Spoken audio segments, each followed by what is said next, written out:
오전에는 연약한 지체를 받아들이라 이렇게 제가 이제 제목을 정했습니다. 그리고 로마서 14장 1절에서 12절은요.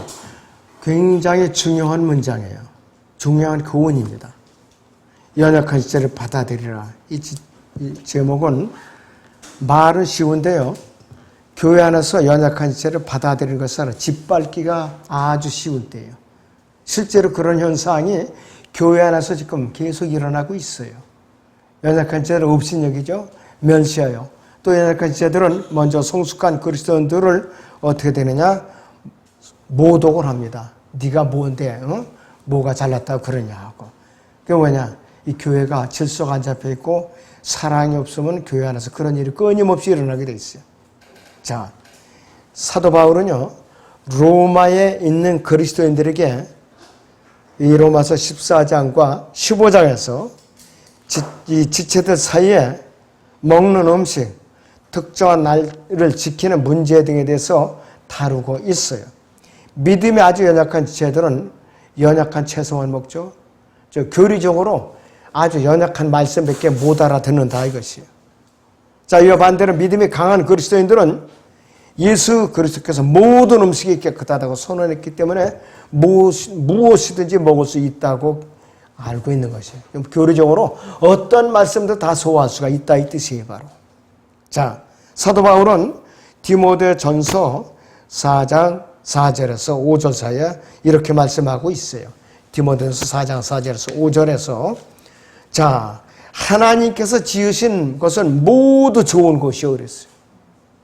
감사함으로 받으면 아무것도 버릴 것이 없으니 이는 하나님의 말씀과 기도로서 거룩하게 됨이라 이렇게 말하고 있어요. 단 조건이 있어요. 율법 이전이나 율법 아래서나 율법 이후에도 피는 먹으면 안 되죠.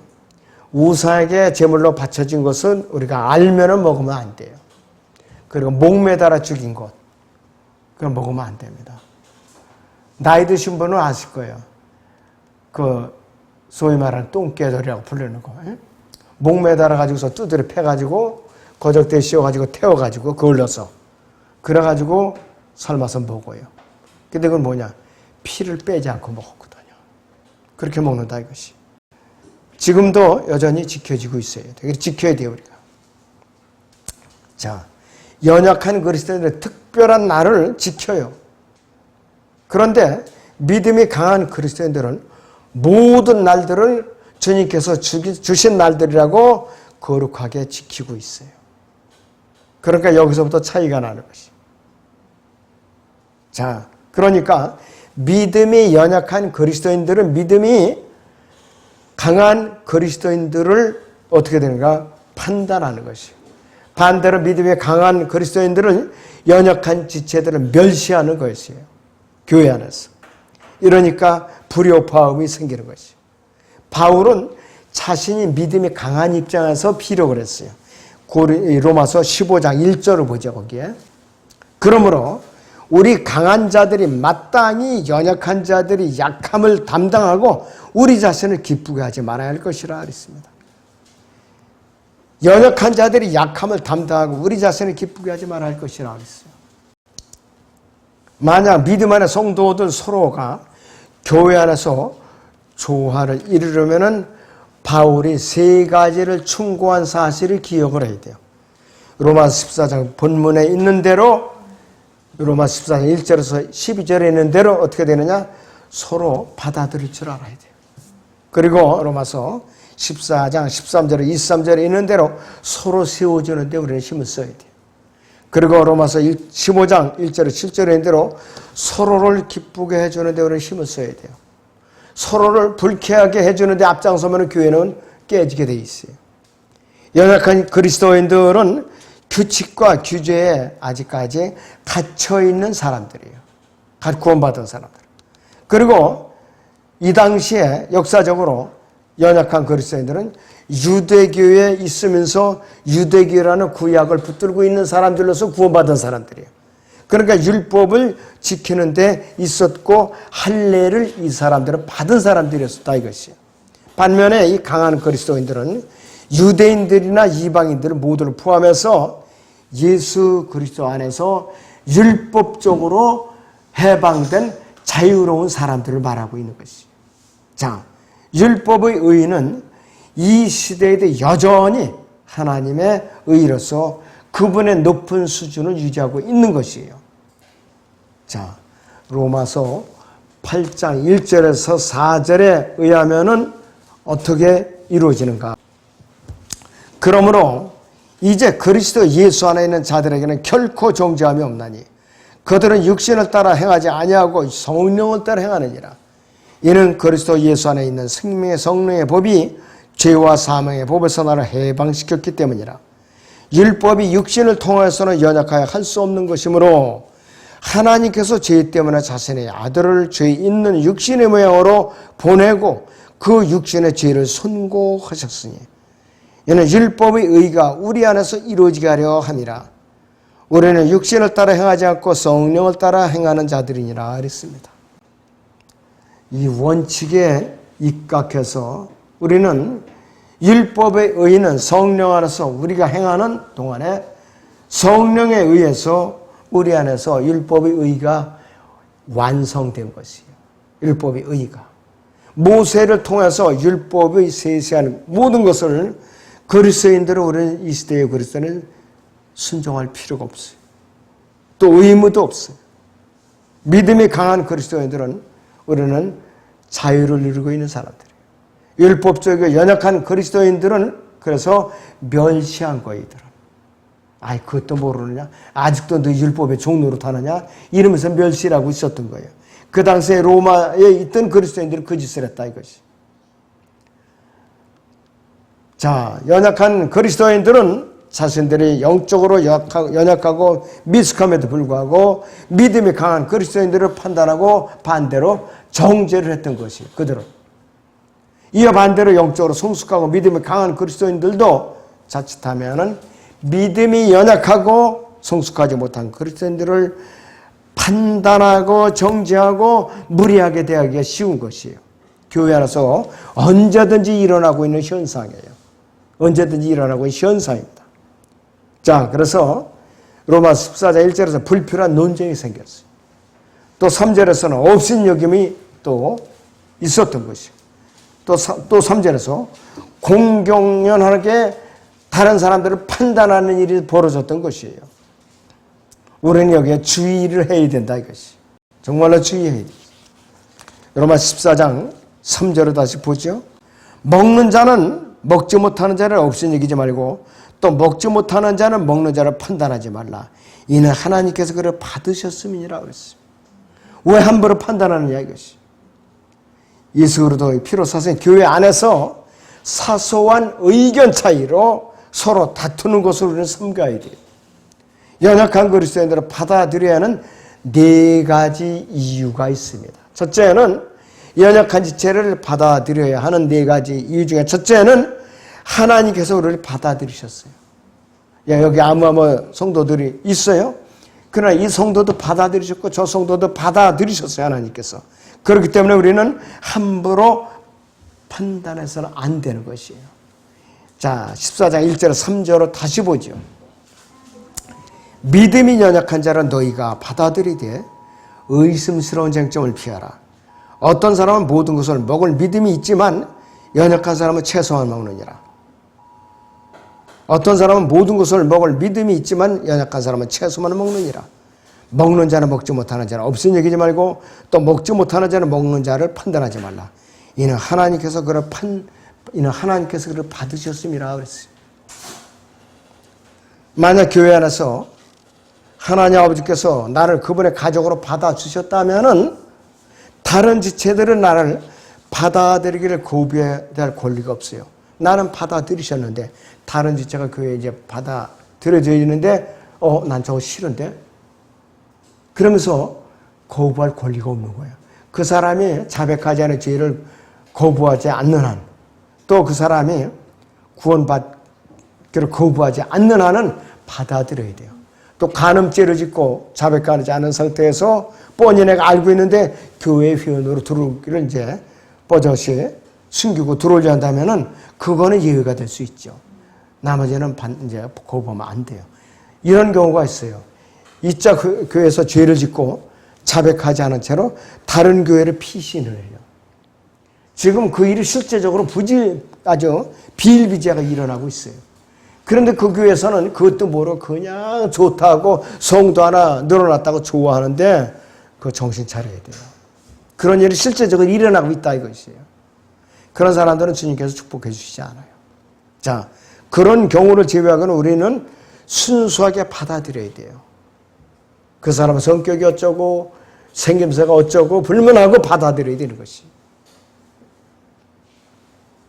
만약 하나님 아버지께서 우리를 그분의 가족으로 받아들이셨다면 지체들끼리 인간적인 편견과 선입견과 감정을 앞세워서 거부할 권리가 있는가? 결코 있을 수가 없어요. 있어서도 안 된다 이것이. 자, 하나님 아버지께서는 서로의 성격과 개성의 차이에도 불구하고 어떻게 되는가? 우리를 받아들이셨어요. 자, 사도행전 13장에서는 바울과 바나바가 논쟁이 있었죠. 바나바는 마가복음을 쓴 요한을 데리고 가야 된다. 중간에 돌아간 자는 선교여행에 같이 데려갈 수 없다 하면서 서로 심한 언쟁이 생겼어요. 그래서 결과적으로는 바울은 실라를 데리고 가고 그리고 바나바는 마가를 데리고 갔죠. 서로 갈라져서 따로따로 갔어요. 성숙한 소위 사도들인데도 불구하고 이렇게 다툼이 있는 것이에요. 그렇다고 그들이 선교여행을 다녀와서 교회에서 따로 갈라져는가? 그건 아니에요. 다만 의견상의 차이였을 뿐이지 성격상의 차이였을 뿐이라고 했어요. 그렇기 때문에 우리는 이런저런 거 다 따지고 보면 서로 만날 필요가 없어요. 교회에 나서. 왜? 부딪히기 싫으니까. 그래갖고 교회 나간 사람들이 어디로 가느냐? 최종 도착지가 어디냐면 가정으로 모여들어요. 자기 가족끼리 예배드리고 자기 가족끼리 밥 먹고 그리고 우리 가족교회라고 이러고 창피한 소리를 일삼는 것이 그거는 성경적으로 잘못된 거예요. 잘못 배운 거야 자체가. 잘못 배웠다 이것이. 만약 그런 일을 하고도 부끄러운 줄 모른다면 그 사람은 믿음 자체가 잘못된 사람이에요. 자, 아버지 하나님께서는 교회의 문을 활짝 열어놓으신 분이에요. 닫아놓고 골라서 받는 분이 아니라 이것이. 자, 사도행전 10장에서 하나님께서 베드로에게 이방인들에게 가도록 명령을 하셨는데 베드로가 거부를 하고 말았어요. 사도행전 10장 14절을 보죠. 13절부터 봅니다. 그런데 한 음성이 그에게 들리기를 베드로야 일어나서 잡아먹으라 하더라. 베드로가 말하기를 주여 그럴 수 없나이다. 나는 결코 속되거나 불결한 것을 먹은 적이 없나이다 라고 하니 여기서 속되거나 불결한 것은 누구냐? 이방인들을 말하는 것이에요. 고넬료 가족을 말한다 이거죠. 자, 그러자 하나님께서는 곧바로 응답을 하셨죠. 15절에서 음성이 다시 두 번째 그에게 이르기를 하나님께서 깨끗게 하신 것을 네가 속되다고 하지 말라 하더라. 이런 일이 세 번 있은 후에 그릇이 다시 하늘로 올려가더라 그랬어요. 그래서 베드로는 하나님의 명령에 따라서 이방인들을 가서 복음을 전파했고 고넬료 가정과 그의 친구들 그리고 그와 관련된 여러 사람들이 구원받는 놀라운 역사가 일어나게 된 것이에요. 예루살렘 교회는 아주 의아해했던 거예요. 이상하다. 어떻게 이렇게 부정한 이방인들에게 복음을 전했을까 그런 거예요. 베드로는 아주 간결하게 그들의 의문을 갖다 해소해 줬어요. 사도행전 11장 보죠. 15절에서 17절. 그래야 내가 말하기 시작하니 성령께서 처음에 우리에게 임하신 것과 똑같이 그들에게 임하더라. 그때 내가 주의 말씀 곧 요한은 정령 물로 침례를 주었나니 너희는 성령으로 침례를 받으리라고 말씀하신 것을 기억해놓으라. 그러므로 하나님께서 주 예수 그리스도를 믿은 우리에게 주신 것과 똑같은 선물을 그들에게도 주셨다면 내가 누구에게 하나님을 거역할 수 있겠는가라고 하니 그랬어요. 그러니까 드디어 예루살렘 교회 유대인들이 잠잠해진 거예요. 의문이 풀렸다 이것이. 그 사건이 바로 이 사도행전 10장의 마지막 9절, 사도행전 10장 44절부터 48절까지의 사건이에요. 베드로가 아직 이런 말을 하고 있을 때 성령께서 그 말씀을 듣는 모든 사람에게 임하시더라. 그러므로 베드로와 함께 온 모든 할례받은 믿는 자들이 성령의 설문을 이방인들에게도 부어주심을 보고 놀라니 이는 그들이 방언으로 말하며 하나님을 높이는 것을 들음이라. 그때 베드로가 대답하기를 이 사람들이 우리와 마찬가지로 성령을 받았으니 어느 누가 물로 침례받는 것은 그 말이요 하며 주의 이름으로 침례를 받으라고 그들에게 명하더라. 그들은 베드로에게 며칠간 더 머무기를 간청하더라. 바로 이 사건을 말하는 것이. 그러니까 예루살렘 교회 성도들이 입이 다물어진 거예요. 아, 그렇구나. 하나님께서 허락하셨기 때문에 베드로에게 이런 일을 맡기셨구나. 그걸 알았던 거라. 자, 베드로나 사도 바울이 이방인들에게 복음을 전하거나서 예루살렘 교회에 보고를 했을 때에 율법을 지키는 열렬했던 일부 유대인들은 하나님께서 열어놓으신 이방인들을 향한 복음의 문을 그들의 육신적인 힘으로 닫으려고 발버둥쳤던 거예요. 그러니까 엄청난 죄를 지은 거죠. 하나님께서 어떤 지체들을 교회에 더해 주실 때 우리는 반대할 권리가 없어요. 전혀 없다 이것이. 왜냐하면 하나님께서는 우리를 먼저 받아주셨기 때문이에요. 거듭나고 구원 간증을 했으면 교회에 받아줘야 되는 거예요. 근데 어떤 사람들은 이 교회 저 교회 기동량을 하면서 골라서 양식을 골라서 먹으려고 골라서 돌아다니는 사람들이 있어요. 그런 사람들을 혼내놔야 돼요. 아주 나쁜 사람들이에요. 그런 사람은 교회에 정착을 할 수가 없어요. 섬김이 물론 없는 사람들이에요. 자, 연약한 지체들을 받아들이는 두 번째 이유는 뭐냐? 하나님께서 우리를 세워주시기 때문에 받아들여야 되는 거예요. 우리가 세워주는 거 아니에요. 여러분 로마서 14장 4절을 보세요. 다시. 남의 종을 판단하는 넌 누구냐?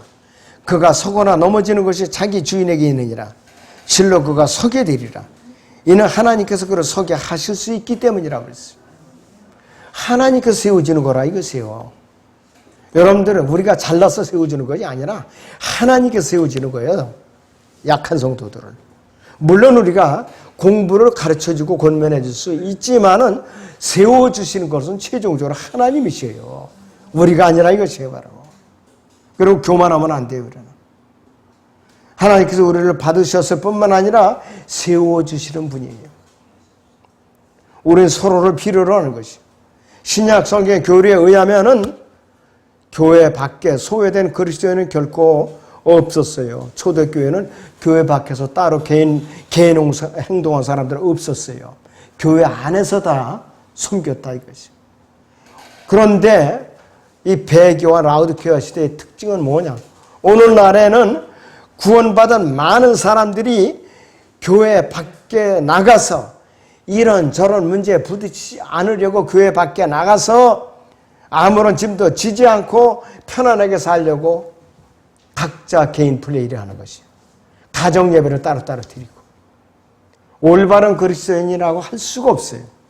그리스도의 심판석 앞에 섰을 때에 상급과 유혹 꿈도 꾸지 말아야 돼요.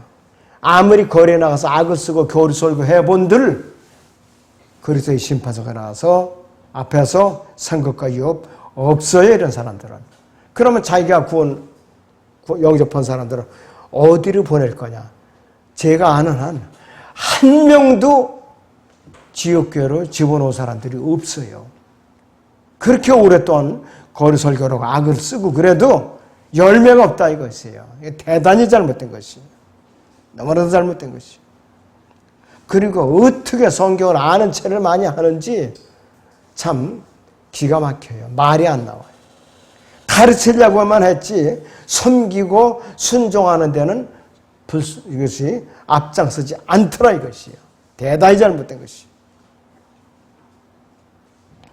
초대교회 시대의 성도들의 믿음은 그 당시에 개인주의가 팽배하고 배교의 늪에 깊숙이 빠져든 오늘날의 배교한 성도들과는 전혀 다른 자세였었어요. 누구든지 예수 그리스도를 개인의 구세주를 믿고 침례받고 간이 구원간증을 받고 나면은 지옥교회에 나가서 경배를 드리고 교제하고 섬기는 일에 참여하고 또 하나님께 영광 돌리는 일에 동참하고 서로를 사랑하고 돕고 또 격려하는데 인색해서는 안 되는 것이에요. 그렇기 때문에 로마서 14장 4절에서는 하나님께서 그분의 종도를 세우시는 분임을 우리는 깨달아야 돼요. 연약한 자들을 세워서 길러내는 일을 그분이 하신다 이것이. 교회 안에서 먼저든 우리는 자칫하면 인간적인 판단하기 쉬운 것이. 인간적인 관점에서는 원치 않는 사람일지라도 하나님께서 그 사람을 그런 사람들을 세워주셔서 그분께서 결심하셨다면 감히 우리가 하나님의 권리를 막는 죄를 범해서는 안 되는 것이에요. 그런데 이런 죄를 범하고도 자백할 줄 몰라요, 사람들이. 대단히 잘못된 것이. 자, 연약한 죄를 받아들여야 하는 세 번째 이유가 있어요. 예수 그리스도께서 우리의 주인이시기 때문에 받아들여야 돼요. 예수 그리스도께서 우리 주인이시기 때문에 받아들여야 된다 이것이. 예수님께서는 우리를 받아주시고 우리를 세우실 뿐만 아니라 그분께서는 우리의 주인이세요. 우리 주인이세요. 본문 로마서 14장 5절에서 9절을 다시 보죠. 어떤 사람은 이 나라를 저 나라보다 낮게 여기고 또 어떤 사람은 모든 나라를 같게 여기니 각자 자기 생각에 확정해야 하리라. 나를 소중히 여기는 자는 주를 위하여 소중히 여기고 나를 소중히 여기지 아니하는 자도 주를 위하여 소중히 여기지 아니하며 먹는 자도 주를 위하여 먹으며 하나님께 감사하고 또 먹지 않는 자도 주를 위하여 먹지 않고 하나님께 감사하느니라. 이는 우리 중에는 아무도 자신을 위해 사는 사람이 없고 자신을 위해 죽는 사람도 없기 때문이라. 우리가 살아도 주를 위해 살고 죽어도 주를 위해 죽나니 그러므로 우리가 살든지 죽든지 우리는 주의 것이라. 이 일을 위해 그리스도께서 죽으시고 일어나사 다시 사셨으니 이는 죽은 자들과 산 자들이 주가 되려 하심이라 이렇게 말씀을 하고 있어요. 비록 연약한 지체들과 먼저 성장한 지체들이 믿음의 분량에 다를지라도 예수 그리스도 안에서는 모두가 하나라 이거예요. 둘도 아니야. 모두가 하나라 이것이. 그렇기 때문에 로마서 14장 본문 5절에서 9절 사이에는 주라는 말, 로드라는 주라는 단어가 8번이나 강조되고 있어요. 8번이나. 예수 그리스도께서는 분명히 교회 안에서 모든 지체들이 주님이세요. 특정한 사람들이 주님이 아니라 이것이. 결코 우리가 주님의 권리를 침범해서는 안 돼요. 무시해서도 안 된다 이것이. 오직 주 예수 그리스도만이 우리 주인이세요. 그분께서는 우리를 위해 피 흘려 죽으셨고 장사되시다가 사흘 만에 부활하셨고 우리를 위해서 구원 계획을 완성해 놓으시고 영생의 길을 열어놓으신 전능하신 분이에요. 그분께서만이. 고린도전서 15장 보시죠. 3절 4절. 내가 받은 것을 먼저 너희에게 전달하였나니 이는 성경대로 그리스도께서 우리의 죄들로 인하여 죽으시고 장사되시다가 성경대로 셋째 날에 다시 살아났어. 성경대로 죽으시고 장사되시다가 성경대로 셋째 날에 다시 살아나셨다. 이것이 복음의 정리예요. 바로. 예수 그리스도께서는요. 고린도전서 6장 20절에 있는 대로 너희는 값을 치르고 산 것이니 그랬어요. 그러므로 하나님의 것이 너희 몸과 너희 영으로 하나님께 영광을 돌리라 이렇게 명령하고 있어요. 우리 소유권은 누구에게 있느냐? 예수 그리스도께 있어요. 우리 소유권은. 우리를 위해서 그분의 목숨을 내어놓으신 분이에요. 그렇기 때문에 우리 여러분 각인에 대한 생명에 대한 권리와 소유를 당당하게 주장할 수 있는 전능하신 하나님이시에요. 예수 그리스도께서는 요한복음 21장. 자, 보죠. 19절에서 이 말씀을 하시면 베드로가 어떠한 죽음으로 하나님께 영광을 돌릴 것인지를 예시하시므라. 주께서 이 말씀을 하신 후 그에게 이르시기를 나를 따라오라 그랬어요. Follow me라는 말이에요. 제가 어렸을 때에 미군이 우리나라에 주전하고 있었을 때 그들이 기동 훈련을 나오면은 맨 앞에 집차가 가요. 뒤에 트럭 탱크들이 가요. 그러면은 뒤에다 뭐라고 써붙였냐? 영어로 Follow me. 나를 따르라. Follow me. 그렇게 써붙였어요. 그들은 그 용어들이 전부 성경에서 따온 거예요. 전부 다. 자, 예수 그리스도께서는요. 눈을 돌려서 요한을 보고 주님께 주여 이 사람은 어떻게 되겠나이까? 이렇게 베드로가 질문을 했을 때에 예수님께서 뭐라고 하느냐? 내가 올 때까지 그를 머물게 하고자 한들 그것이 너와 무슨 상관이냐? 너는 나를 따라오라 이거예요. 그래서 우리는 예수 그리스도께서 우리 각 사람에게 어떠한 삶을 살기를 원하는지를 잘 분별을 해야 된다 이것이. 성숙한 그리스도인들은 예수 그리스도께서 주인이심을 알고 지체들 사이에 사소한 문제들을 문제 삼아서 일일이 서로 판단하거나 정죄하지 않고 다투는 일이 없도록 해야 된다 이것이에요. 연약한 지체를 받아들여야 하는 네 번째 이유가 있습니다. 예수 그리스도만이 우리의 심판주이세요. 예수 그리스도만이 우리의 유일한 심판자이세요. 우리의 주인이실 뿐만 아니라 심판자이세요. 우리는 모두는 예수 그리스도께서 그리스도의 심판석 앞에서 우리도 다 세워서 심판하시는 분이에요. 우리 자신이 심판자가 아니라 이것이에요. 자, 로마서 14장 거기 10절에서 12절 봅니다. 그런즉 너는 어찌하여 네 형제를 판단하느냐? 어찌하여 네 형제를 없인 여기느냐? 우리가 모두 그리스도의 심판석 앞에 서리라. 이는 기록된 바 주가 말하노라 내가 살아있으니 모든 무릎이 내게 꿇을 것이요 모든 혀가 하나님께 자백하리라고 하였습니다. 그러므로 우리 각 사람이 하나님께 자신에 관해 설명하리라 그랬어요. 예수 그리스도께서 판단하시고 심판하시기 때문에 우리는 구원받은 이후 각자의 삶에 대해서 행한 대로 예수 그리스도께 설명을 드려야 되는 것이죠. 그리스도의 심판석에는 구원받은 사람은 누구든지 하나도 빠짐없이 예외 없이 서야 되는 것이죠. 이 땅에서 구원받은 이후 사는 동안에 그리스도인들 사이에 서로 정죄하고 판단하는 데만 시간을 보내고 정작 예수 그리스도로 섬기고 연약한 제대로 돌보고 보살피는 데 소홀히 하고 복음을 전하는 데 시간을 들이지 않았다면은 어떻게 되느냐? 그리스도의 심판석 앞에서 낯이 뜨겁지요. 창피하죠. 어쩔 줄 모른다 이것이. 상급과 위협은 물러놓고 부끄러운 구원만 받는 것이에요. 우리가 왜 서로를 정죄하고 판단한 것을 지향하고 서로 세워주고 연약한 지체를 받아들여야 하는가? 그 이유를 네 가지를 다시 요약을 해드립니다. 첫째는 하나님께서 우리를 받아주셨기 때문에. 두 번째는 하나님께서 우리를 세워주시는 분이기 때문에. 세 번째는 또 예수님께서 우리의 주인이시기 때문에. 네 번째는 예수 그리스도는 우리의 심판주이시기 때문이에요. 그렇기 때문에 우리는 어떻게 되느냐? 그리스도의 심판석을 대비해서 연약한 지체를 받아들이는데 인색해서는 안 된다 이것이. 로마서 15장 1절을 보겠습니다.